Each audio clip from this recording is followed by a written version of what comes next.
Pastor Salomão da Paz. Primeira carta de Pedro, capítulo 1, versículo 7, diz assim: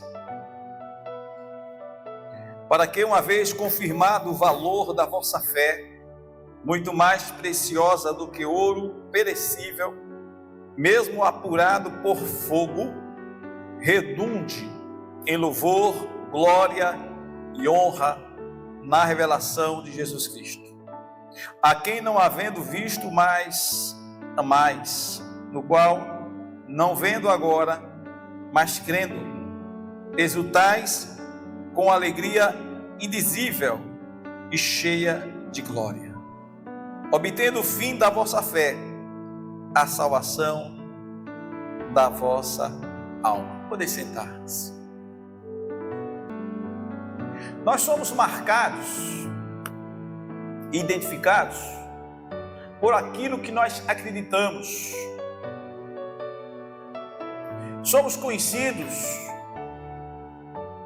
pelo nome que temos, por sermos identificados de uma família em que recebemos através do nascimento e tornamos a sermos identificados quando nascemos em Cristo e somos moldados através do evangelho que nós cremos. Este evangelho que foi pregado, anunciado e chegou a nós e pôde gerar em nós fé. Eis a razão pelas quais nós estamos aqui, numa campanha onde estamos buscando sempre, na esperança de Deus fazer alguma coisa por nós, de Deus responder às nossas orações, aos nossos clamores. E uma coisa que, com o passar do tempo, a gente vai percebendo que o clamor que nós fazemos, ele não pode ser um clamor baseado em um tempo previsto pelo homem, mas é preciso que este clamor ele seja feito de forma em que haja uma constância. Orar, clamar a Deus, interceder pelos outros, isso deve ser uma prática que o crente deve ter. Mas quando o crente não tem prática de intercessão, não tem prática na oração, não tem o costume de estar apresentando-se diante de Deus para orar pelos outros, fica muito difícil dele mesmo ter fé com relação àquilo que ele espera, àquilo que ele almeja, porque nós não estamos só, nós estamos vivendo em sociedade, como família cristã, nós somos cidadãos dos céus, mas com os pés na terra ainda. Então não tem como desassociar um cristianismo que não seja sociável, não tem como tirar desse relacionamento que nós temos com Deus, mas também com os homens, a necessidade de estarmos apresentando a Deus a vida das pessoas, e um orando pelos outros. Mas o texto que nós lemos, ele fala em que, neste versículo, diz que há uma necessidade de que a prova da fé, que é preciosa, muito mais que o ouro, que é perecível, mas que ela é provada pelo fogo. A prova da nossa fé, ela é provada de uma forma em que, muitas das vezes, irmãos, nós sentimos algo que nos incomoda, porque demora um pouquinho às vezes, e por demorar um pouco a Deus responder, e as lutas que acontecem, elas surgem por um propósito. Ele diz que esta prova da vossa fé redunde em louvor, redunde em glória. Ou seja, há uma expectativa de Deus que, por sermos provados, a nossa fé sendo provada, isso seja transformado para louvor e glorificação do nome do Senhor. A irmã falou aqui ainda há pouco em que as lutas, ou mesmo as enfermidades que ela tem, em que ela não reclama das enfermidades, e ela não murmura quanto a isso, porque ainda que incomode, mas ela serve a um Deus que está vendo todas as coisas. Eu ouvi essa frase e fiquei avaliando comigo mesmo. Quantos de nós que passamos por lutas, por provas, e ao invés de estarmos glorificando a Deus e esperando o tempo de Deus nas nossas vidas, nós estamos murmurando, estamos de uma forma que o sofrimento não está permitindo que de nós mesmos, que Deus seja glorificado ainda através do sofrimento. E o texto diz: para que a prova da vossa fé é muito mais preciosa do que o ouro, e que ao ser provado pelo fogo, possa encher-nos em louvor, possa encher-nos em glória, em honra, mas muito mais na revelação de Jesus Cristo. Deus está sendo revelado, irmãos, através do sofrimento. Deus está revelado através das marcas da autenticidade do cristianismo que nós estamos vivendo. Deus está sendo anunciado em meio que, de uma forma que você até pense que não, e que até talvez a dúvida venha, e que o inimigo das nossas almas possam até estar dizendo assim: você está falando de algo, mas Deus não fez ainda isso em você. Mas ainda há esperança. Você está falando de uma cura que ainda não chegou. Você está falando de um problema ainda que não foi solucionado. E muitas das vezes o diabo coloca isto, coloca dúvida. Ele trabalha todo o tempo para roubar de nós a esperança. E a esperança, meus irmãos, é o combustível para que possamos ir além. A esperança, meus irmãos, é a energia que nós precisamos, que vem da parte de Deus, quando nós exercitamos a nossa fé. A esperança, irmãos, é a certeza das coisas que nós estamos firmados. Em quem nós estamos pautados, em quem nós estamos depositando a nossa confiança, a quem nós entregamos as nossas vidas, a quem nós estamos colocando todo o tempo os problemas, mas sabendo que no tempo certo Deus vai nos honrar.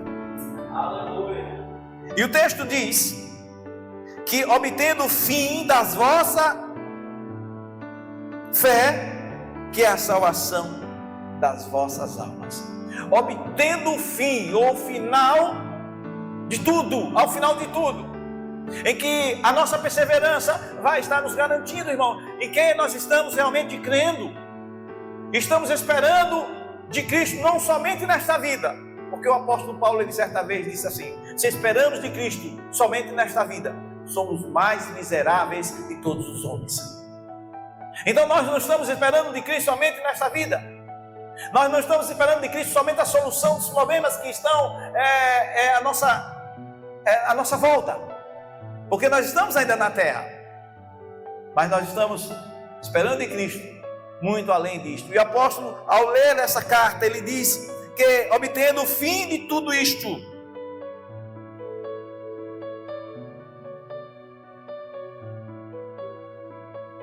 venha nos trazer, irmãos, a salvação. E o versículo número 8 diz: a qual não havendo visto a mais, no qual não vendo agora, mas crendo, vos alegreis ou alegrais com gozo inefável e glorioso, alcançando o fim da vossa fé, a salvação das vossas almas. Nós não estamos vendo, mas nós estamos amando ao Senhor, honrando a Ele, esperando nele, anunciando Ele com alegria. Ele fala de um gozo que há em nós, pela certeza que nós temos de que Ele está conosco. Um gozo em que há em nós, pela certeza que nós temos que tudo vai passar. Um gozo em que há em nós, pelo Espírito Santo que nós recebemos da parte dele. Ele não nos deixou só. Ele não nos deixou só. Ele disse certa vez aos discípulos: eu não vos deixarei órfãos, mas enviarei da parte do meu Pai o Espírito Santo, o Consolador. Porque ele sabia que as nossas fraquezas, as nossas limitações, as nossas angústias e as tentações que viriam através das vozes que estão ecoando, muitas das vezes de forma contrária, enviada da parte do nosso inimigo espiritual, para que nós possamos cansar, para que nós possamos desistir, para que nós possamos estar desanimados. Às vezes nós estamos sujeitos sim a isto. Tem períodos que todos nós passamos e que a tristeza nos abate por causa da situação que nós estamos passando. Mas uma coisa eu sei, meus irmãos: o Senhor está conosco. O Senhor tem cuidado de nós. Ele tem sido fiel, Ele tem permanecido fiel, porque diz a palavra que Ele não pode negar a si mesmo.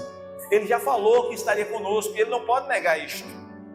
Ele já disse que a porta do inferno não prevalece contra a igreja, e Ele não pode negar isto. Ele disse: eis que estou convosco, versículo 20 do capítulo 19, e eis que estou convosco todos os dias, até a consumação do século. E a gente vai vendo, irmãos, que a presença do Senhor nos garante esta certeza. E quando a gente vê Deus realizando todo o tempo em nós, porque Cristo em vós é a esperança da glória, como disse o apóstolo. E quando nós cremos nisso, meus irmãos, nós temos a certeza de que o Senhor está realmente velando pela sua palavra para cumpri-la. Por isso que ele disse, né? Está escrito, Mateus 28, versículo 20: e eis que estou convosco todos os dias, até a consumação do século. Ele está presente. E ele diz nesse texto, que o apóstolo Paulo, ele também é este que está confirmando na carta de Tessalonicenses, capítulo 5. Eu queria levar você a abrir a palavra, porque quando nós compartilhamos as escrituras, meus irmãos, nós aprendemos através das escrituras, e a nossa fé, ela é aumentada. Tessalonicenses, primeira carta, no capítulo 5, versículo 2, ele diz assim: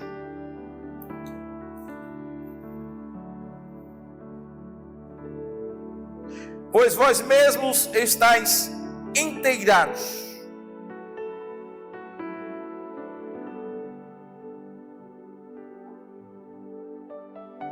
com precisão de que o dia do Senhor vem como ladrão na noite. Veja o que é que ele diz. No versículo 8: nós, porém, que somos do dia, sejamos sóbrios, revestindo-nos da couraça da fé, do amor, e tomando como capacete a esperança da salvação. No versículo 2 do capítulo que nós lemos, 5,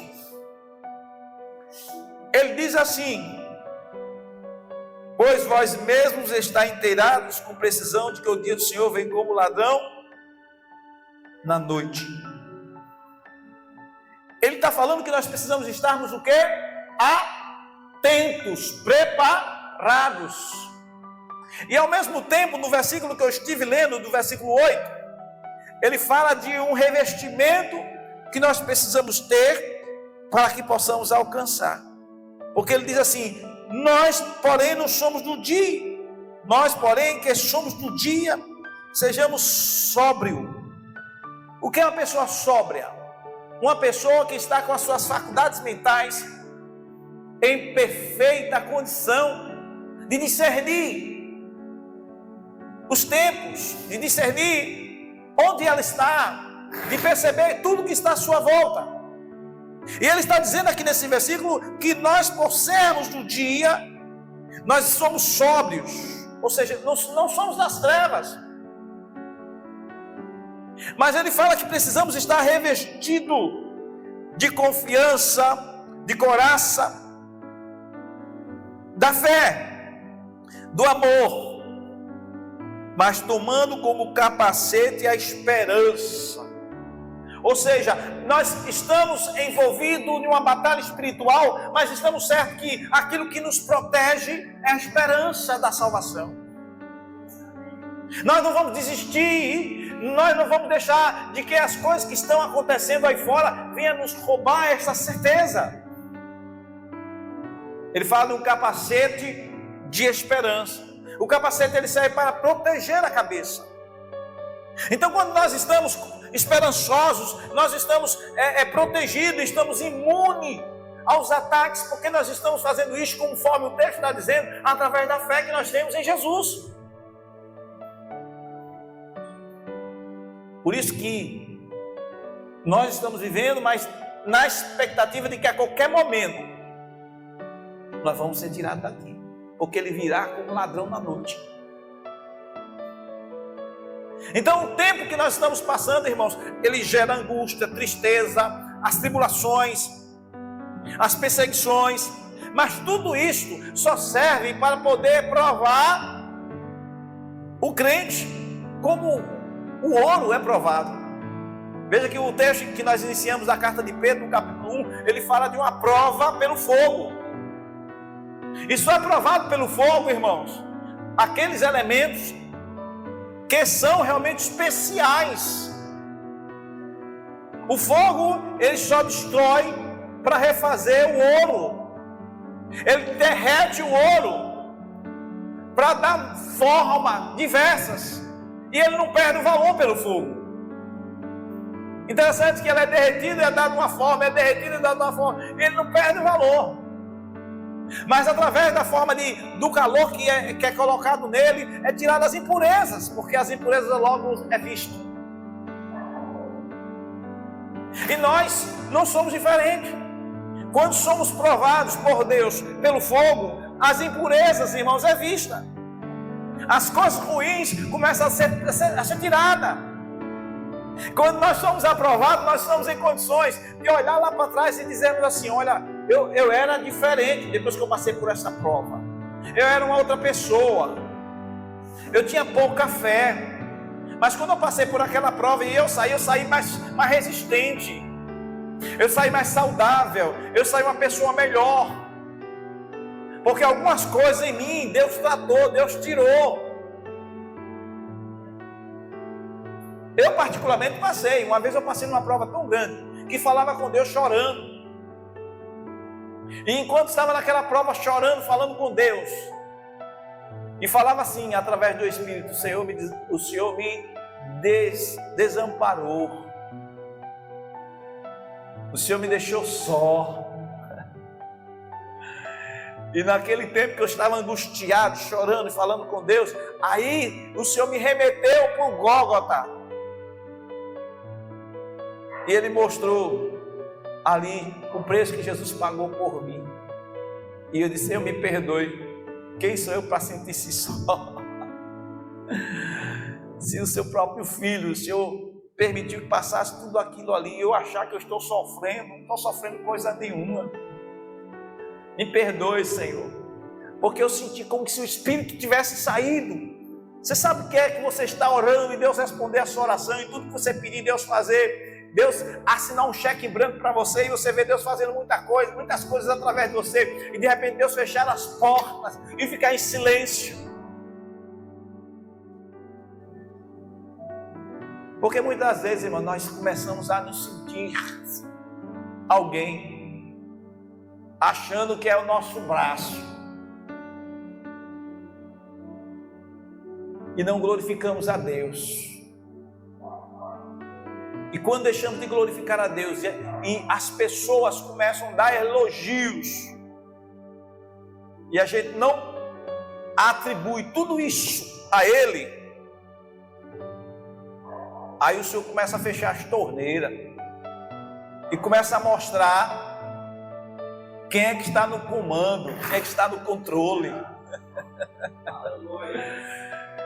Ele começa a mostrar quem está no controle. Porque tem muitos que acham que estão no controle, que acham que está tudo sob o seu poder. E aí o Senhor vai e mostra. Ele diz: a minha glória não darei a outro.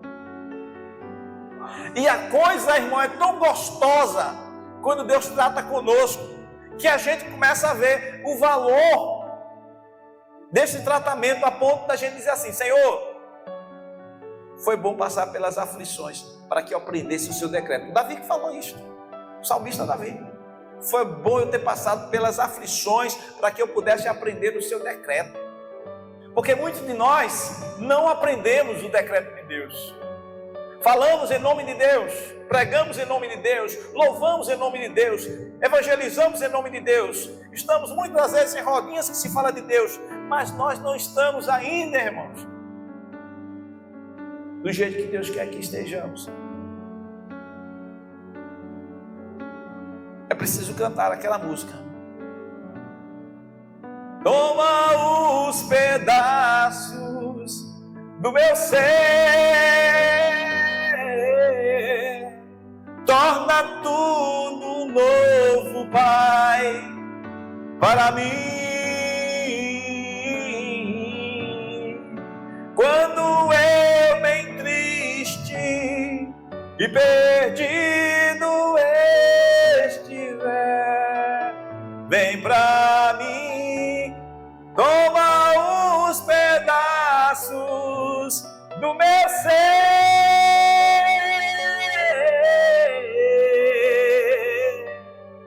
Irmãos, a gente tem que dizer isso ao Senhor. Senhor, torna tudo novo, para louvor e glória do seu nome, porque Ele quer ser glorificado, porque através do que nós cremos, irmão, desta esperança que estamos firmados, nós estamos sendo preparados todo o tempo, estamos sendo revestidos em fé, mas o texto diz também que nós estamos sendo revestidos de amor. Aleluias. Veja que diz aqui no versículo 8 de Tessalonicenses: nós que somos do dia, sejamos sóbrios, revestindo-nos da couraça da fé, do amor, e tomando como capacete a esperança da salvação. Porque Deus não nos destinou para a ira, ou seja, Deus não nos destinou para estarmos debaixo de maldição,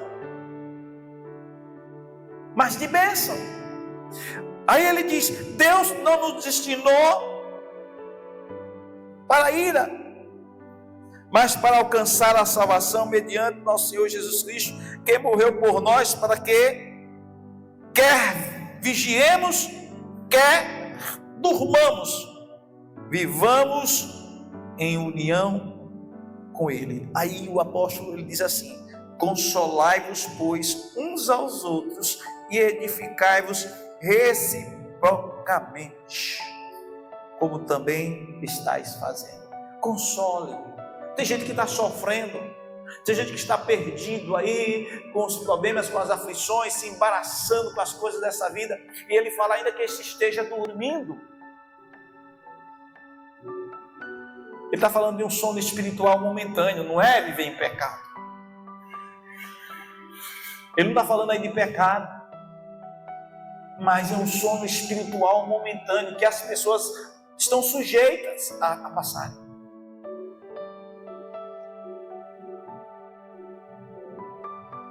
E não está percebendo que Deus está trabalhando em meio ao silêncio.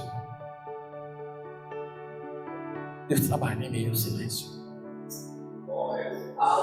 Mas nós precisamos ser perseverantes e entendermos que o amor que nós temos para com Ele não deve ser amor de palavras, mas de obras que glorifiquem o seu nome. Que o Senhor nos dê esta certeza que nós estamos firmados, como está na sua palavra, e regozijando sempre. Versículo 23 deste capítulo de Tessalonicenses, ele diz assim: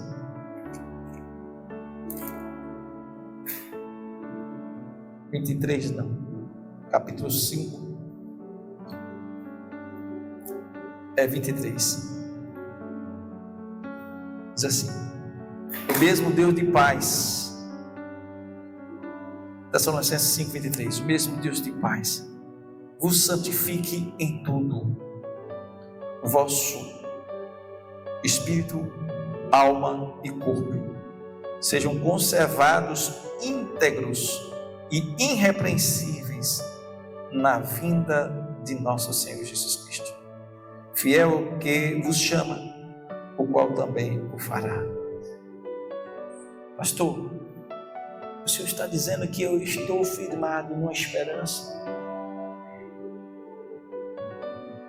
e que o Senhor vai fazer. Mas quais são as condições que eu estou dizendo que Ele vai fazer? Preste bem atenção. As condições é quando nós conservamos a nossa fé numa direção de busca para a santificação nas 3 áreas, como muitos chamamos na teologia, a dicotomia, a divisão de corpo, alma e espírito, que deve ser conservado íntegro até a vinda do Senhor Jesus. Então não esperemos que só santifica-se para a salvação somente o espírito, porque Deus não quer o corpo, é a alma, né? Deus quer todo o nosso ser, todo o nosso ser. Quando Jesus ressurge dos mortos, Ele ressurge de forma plena, completa. E Ele recebe um corpo glorificado, vai para os céus, mas antes de Ele esteve com os discípulos, comeu com os discípulos com o corpo glorificado. E a palavra de Deus diz que este corpo vai ser transformado. Os que morreram em Cristo vão ressuscitar primeiro e vai receber um corpo glorificado. Não sei como é este mistério, mas eu creio que está escrito, e se está escrito, assim será. E a vontade de Deus é que nós, enquanto estamos aqui, devamos santificar o nosso corpo, alma e espírito, e ser conservado íntegro até o dia do Senhor. Pastor, para ir para a salvação, então ninguém vai ser salvo, porque ninguém conseguiu ainda ter essa pureza total, plena. E como é que vai ser? Não, quem faz isso é o Espírito Santo, quando nós desejamos e buscamos a santificar-se. Nem entramos no juízo sobre isto com relação aos outros, mas entramos numa busca pessoal de entendimento que o Espírito de Deus que está em nós, que vai nos conduzindo neste propósito, nesta jornada aqui na terra, de uma forma em que estamos buscando isto. Ainda que não possamos atingir a plenitude, e não vamos atingir enquanto estivermos aqui, estamos sujeitos a falhar, mas nós estamos buscando conservar o que o Senhor fez em nós. E muitos estão degradando-se, não evoluem-se espiritualmente. Já está tanto tempo no Evangelho, mas não houve um crescimento, não houve uma busca de santificação, não evoluiu como cristão. Pelo contrário, muitos estão desistindo, abandonando, deixando de lado os princípios e entrando neste mundo cada dia de pouco em pouco e esquecendo os princípios fundamentais que nos garantem a salvação de Jesus, abandonando a fé. E o vento está soprando e muitos estão deixando de crer e perdendo a esperança. Não deixe que o diabo faça isso em você, nem no seu lar. Amém? Que Deus nos abençoe. Ainda há esperança. Que o Senhor puder nos cobrir com a sua graça, em nome de Jesus.